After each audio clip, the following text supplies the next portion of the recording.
कर्पूरी ठाकुर सादगी और ईमानदारी के उदाहरण थे। धोती कुर्ता पहनने वाले और झोपड़ी में रहने वाले कर्पूरी ठाकुर ने बिहार में मुख्यमंत्री रहते कई बड़े बदलाव किए। बता दें कि वह 2 बार बिहार के मुख्यमंत्री रहे। साथ ही उन्होंने ही सबसे पहले बिहार में शराबबंदी करवाया।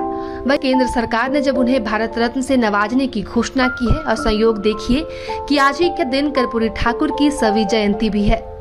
महान शख्सियत कर्पूरी ठाकुर, उनके अभिन्न मित्र, उनके आंदोलन में उनके सहयोगी रहे बैकुंठनाथ डे हमारे साथ है, जिनसे हम कर्पूरी ठाकुर से जुड़ी कुछ अनछुए पहलुओं को जानेंगे। सर, सबसे पहले तो आपका बहुत बहुत स्वागत है प्रभातखबर.com में। नमस्कार। हम सबसे पहले आपसे चाहेंगे कि आप हमारे दर्शकों को अपना परिचय खुद बताएं। मैं बैकुंठनाथ डे, उम्र 97 साल, हाई कोर्ट में अभी वकालत करता हूँ। अच्छा। कर्पूरी ठाकुर जी से हमारा संबंध 1967 ईस्वी में हुआ, जब वे महामाया बाबू के कैबिनेट में शिक्षा मंत्री थे। वो रांची आए हुए थे, तो हम लोग दोनों मिलकर जाके रामगढ़ कॉलेज का उद्घाटन किए। कर्पूरी ठाकुर से हमारा पारिवारिक संबंध जैसा था। मैं उन्हें बड़े भाई मानते थे। जब भी कहीं जाते थे या छोटनागपुर का टूर करते थे तो मुझे वो साथे लेके जाते थे। कर्पूरी ठाकुर जी इतना ईमानदार थे कि अपना कपड़ा खुद धोते थे। एक बार की बात मैं बता रहा हूँ। कर्पूरी ठाकुर जी जब दूसरी बार मुख्यमंत्री बने बिहार के, तो दिल्ली से राजधानी एक्सप्रेस में चढ़कर कोडरमा स्टेशन में उतरे और फॉरेस्ट बंगलो में आके उनके पास एक गठरी था कपड़े का। वो जो है बाथरूम में घुस गए और जब तक कपड़ा नहीं धोए तब तक वो जो है सो नहीं निकले। फिर हमारे वहाँ आपका ये लोकल एमएलए थे विश्वनाथ मोदी, उनके यहाँ श्रमदान करने के लिए हम लोग सब चले गए। रोड बनाना था, सब आदमी कुदाली लेके मट्टी काटने लगे। कर्पूरी ठाकुर जी एकदम सीधे साधे आदमी थे, बहुत ईमानदार। अच्छा, आज जैसे उनकी 100वीं जयंती है, साथ ही कल उन्हें भारत रत्न देने का घोषणा भी की गई है, तो उस पर आप क्या कहेंगे? मुझे तो ये कहना है कि देश में भारत रत्न देने में देरी हो गई। उनके मरने में 35 साल हो गए। कांग्रेसी लोग तो कभी नहीं दे सकते थे, लेकिन ये जो नरेंद्र भाई मोदी जब प्रधानमंत्री बन के आए 14 में, तो 10 साल वो क्यों देरी कर दिए, ये मेरे मन में थोड़ा खटक रहा है। उनको पहले ही जो है सो भारत रत्न मिल जाना चाहिए था। वो गुदरी के लाल थे और बिहार में इतना ईमानदार मुख्यमंत्री कभी नहीं कोई बना। एक बार 77 की बात मैं आपको सुना रहा हूँ। जनता पार्टी के प्रदेश अध्यक्ष सत्येंद्र नारायण सिंह थे। वे हमें बुलाए अपने घर में, बोर्डिंग कैनल रोड में रहते थे। तो उन्होंने कर्पूरी ठाकुर के शिकायत करने लगे कि देखो जी, कर्पूरी ठाकुर को चीफ मिनिस्टरशिप से हटाना है, क्योंकि हमारा काम धंधा सब बंद कर दिया है, चौकीदार भी हमको नहीं सुनता है। तो हमने उनसे कहा कि ये बात मेरे सामने मत कहिए, हम लोग सोशलिस्ट पार्टी में हैं और आप हमारे सामने ये शिकायत कर रहे हैं, तो नहीं, उसको मन हटाना है, तुम जो है मदद करो। क्योंकि उस समय हमारी मैडम श्रीमती रानी डे हजारीबाग सदर से एमएलए थी, वो भी मेरे साथ गई थी। तो हमने कहा साहब, हम कर्पूरी ठाकुर को छोड़ नहीं सकते हैं, 20-25 साल से हम लोग एक साथ हैं, हम भी पिछड़े हैं, वो भी अति पिछड़े हैं। जब भी हमारे घर में कर्पूरी जी आते थे तो लगता था कि अपने आदमी है। खान पान में, रहन सहन में हम लोग में कोई डिफर नहीं होता था। उनके मुख्यमंत्री रहते और उनके सादगी से जुड़ी 3 मुख्य बातें क्या थी? मुख्य बातें थी कि लोगों को सुनते थे। एक बार की बात मैं कह रहा हूँ, 74 में जब वो विरोधी दल के नेता थे, 6 बीरचंद पटेल पथ में भवन में रहते थे। हमको ये गठरी चिट्ठियों का बंडल दिया कि डे साहब ये गांव-गांव से लोग चिट्ठी भेजे हैं, हमको तो समय नहीं मिला है, तो आप इसको पढ़िएगा। आज जो इम्पोर्टेंट चीज़ हो चिट्ठी होगी वो हमको दीजिएगा। तो हम कहा कि सारे इम्पोर्टेंट चिट्ठियां हैं, हम पढ़ लिए हैं। गरीब गुरबा लोग आपसे मदद मांगने के लिए चिट्ठी भेजे हैं, कोई नौकरी के लिए, कोई बेटी के शादी के लिए, कोई बीमारी के लिए, कोई महाजन का अत्याचार के खिलाफ, कोई जमींदार के खिलाफ। हम कहा इन लोगों को जवाब दीजिए सबको, और जवाब देने से आपका रुतबा बढ़ेगा। 1974 के 6 अक्टूबर कर्पूरी ठाकुर जी हजारीबाग सेंट्रल जेल में मीसा में बंद थे। हमारी गिरफ्तारी 6 अक्टूबर को हुई और रात 8 बजे हमें सेंट्रल जेल में पहुंचाया गया। वार्ड नंबर 1 में कर्पूरी ठाकुर जी थे। उन्होंने मुझसे पूछा कि बिहार में जो 3 रोज की बंदी है कैसा रहा? तो हमने कहा बहुत ही अच्छा रहा। हमें जो है क्लास 1 कैदी मानकर मीसाबंदी में भेजा गया था और जनरली जो है BY दिया था। हमारे बारे में AX दिया था। X मतलब है कि वेरी वेरी इम्पोर्टेंट, और X के मतलब है कि वेरी वेरी डेंजरस पर्सन। तो वो मछली खाने में बड़ा पसंद करते थे। तो हम एक क्लास में थे तो हमको मछली मिलती थी तो हमारे वार्ड में आके वो खाना खा के चले जाते थे। जब हजारीबाग आते थे, मेरे घर में ठहरते थे, अपने से चटाई लेके ऊपर चले जाते थे छत में और वहाँ आराम करने के लिए। बंगला में उसको तलाई बोलता है, चटाई को तलाई। क्या बतावें, उनको तो प्रधानमंत्री बनना चाहिए था, लेकिन असमय उनकी मृत्यु हो गई। वो हमारे जहाँ जहाँ भी हम कार्यक्रम में लिए वो रोज आते थे, जरूर आते थे। मैं कोयला मजदूर संघ कायम किए थे CCL के जितना कोलवरी में, तो कई बार आके वे जो है हमारे मदद करने में भाषण करके गए थे, जिससे यूनियन को बहुत बल मिला। एक बार की बात मैं बता रहा हूँ, 1980 जनवरी महीना में कर्पूरी ठाकुर रांची के सर्किट हाउस में ठहरे हुए थे।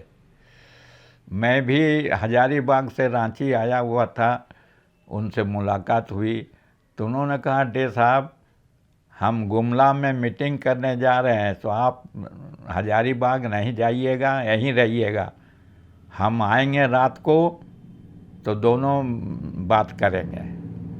वो 10 बजे रात को आए।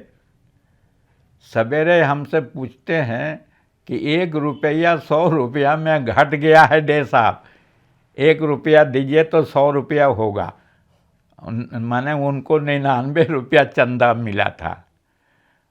एक बार गुलाम सरवर जी जेल में थे, राष्ट्र विरोधी के काम करने के लिए हजारीबाग सेंट्रल जेल में थे। कर्पूरी ठाकुर जी उनसे मिलने आए। वो उस समय टाटा नगर में थे, कोई गाड़ी नहीं मिली तो एक पंजाबी के ट्रक में बैठ के रात को वो हजारीबाग पहुँचे।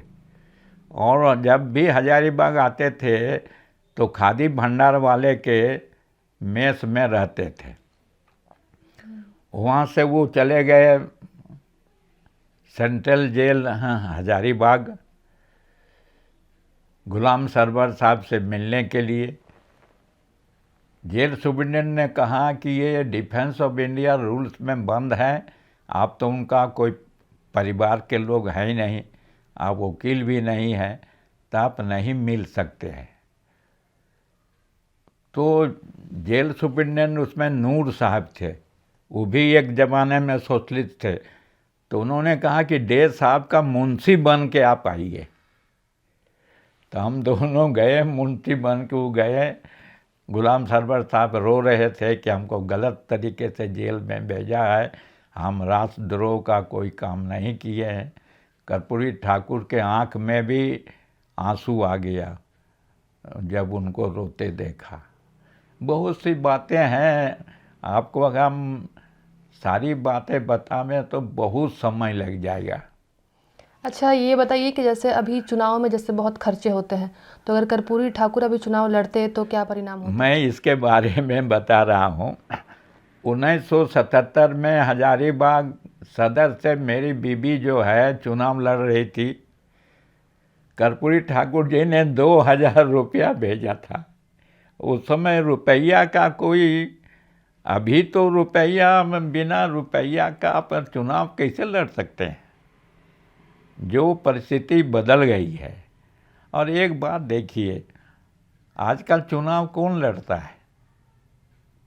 वही आदमी लड़ता है जो कमाने जाता है, सेवा करने के लिए नहीं जाता है। जैसे कर्पूरी ठाकुर थे, सेवा करने के लिए जा रहे थे। 1982 में लोकदल में कर्पूरी ठाकुर जी थे और चरण सिंह जी भी थे।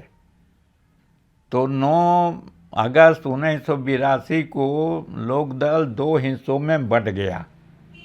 एक हिस्सा कर्पूरी हो गया लोकदल क, और चौधरी चिन्ह हो गया लोकदल च। तो 2.5 साल हम कर्पूरी ठाकुर के दल में नहीं गए, चौधरी चरण सिंह के दल में रहे। तो 2.5 साल हम लोग अलग रहे। फिर जिस रोज 31 अक्टूबर 84 को, जिस रोज इंदिरा गांधी का मर्डर हुआ, उस रोज फिर वो लोकदल में ज्वाइन कर गए। मैंने चरण सिंह से पूछा कि ये जो आपका पार्टी को तोड़ने वाला, फिर उनको क्यों लिए? तो चरण सिंह जी ने कहा कि देखो जी, बिहार में एक ही ऐसा नेता है जो अपने बल में 30-40 एमएलए को जीता लाता है, और दूसरी बात है कि वो पिछड़ा है। इसलिए जो पुरानी बातें थी हम भूल गए हैं। अब कर्पूरी जी हमारे नेता हैं।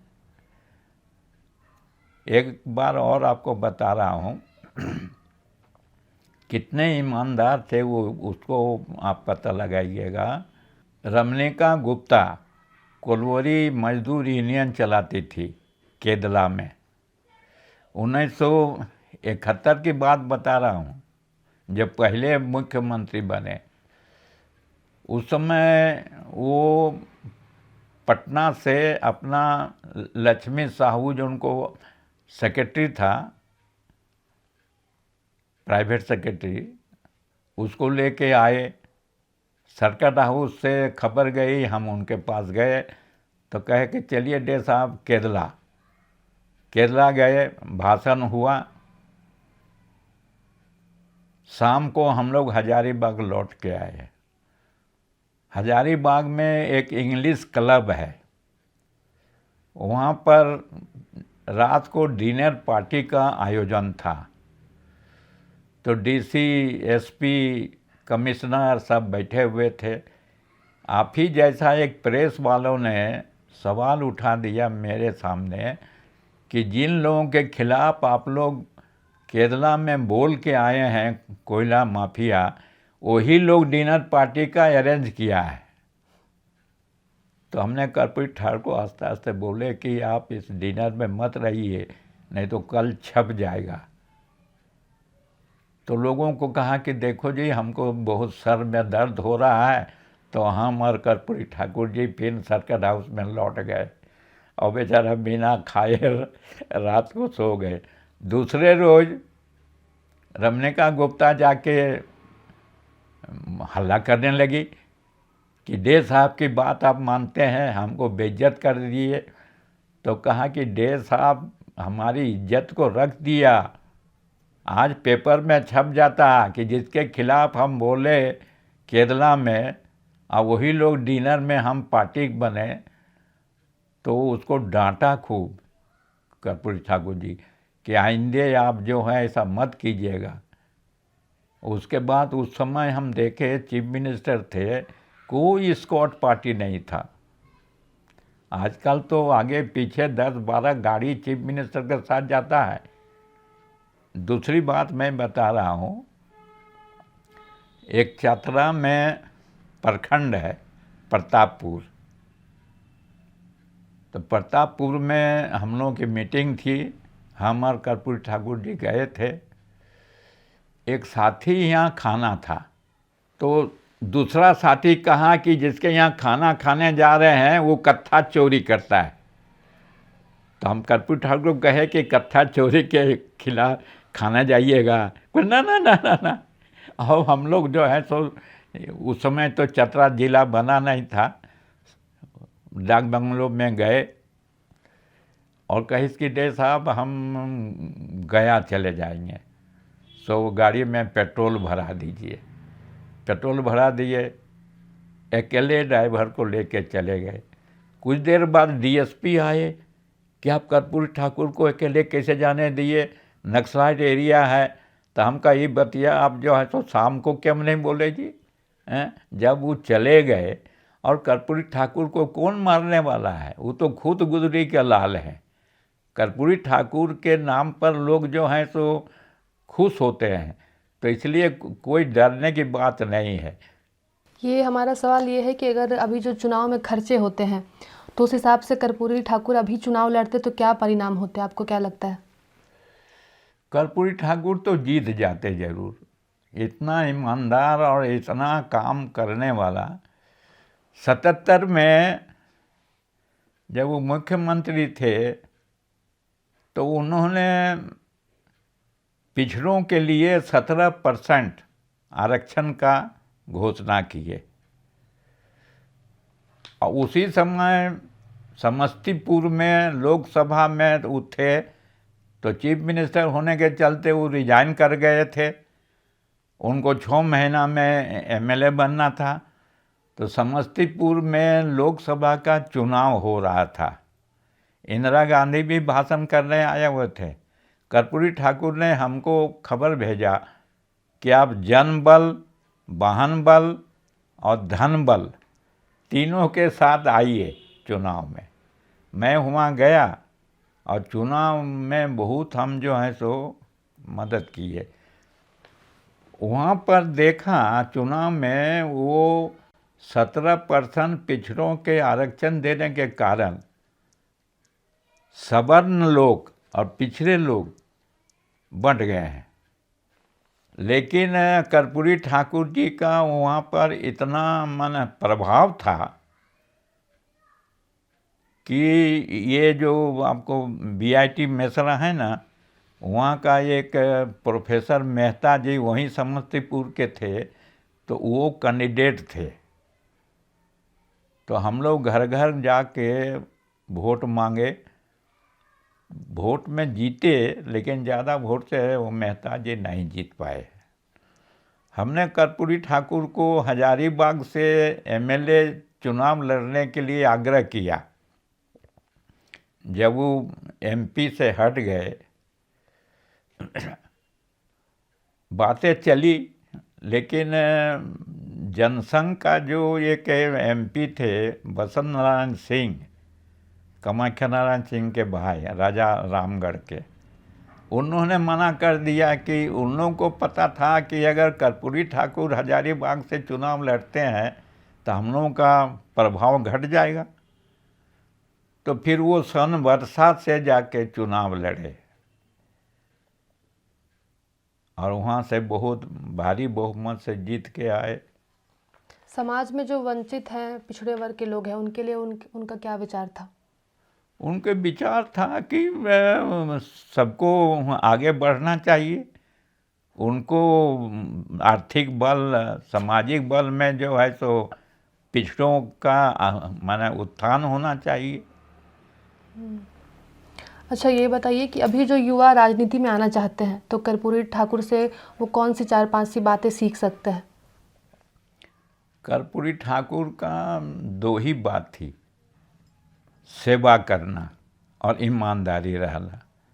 ये 2 चीज़ उनके दिल और दिमाग में 24 घंटा बैठा रहता था कि कैसे मदद हो। और अभी हम ये जानना चाहेंगे आपसे कि अगर आप उनके दोस्त रहे हैं तो? जी, दोस्त नहीं भाई, हम साथी रहे हैं और वो हमारे लीडर थे।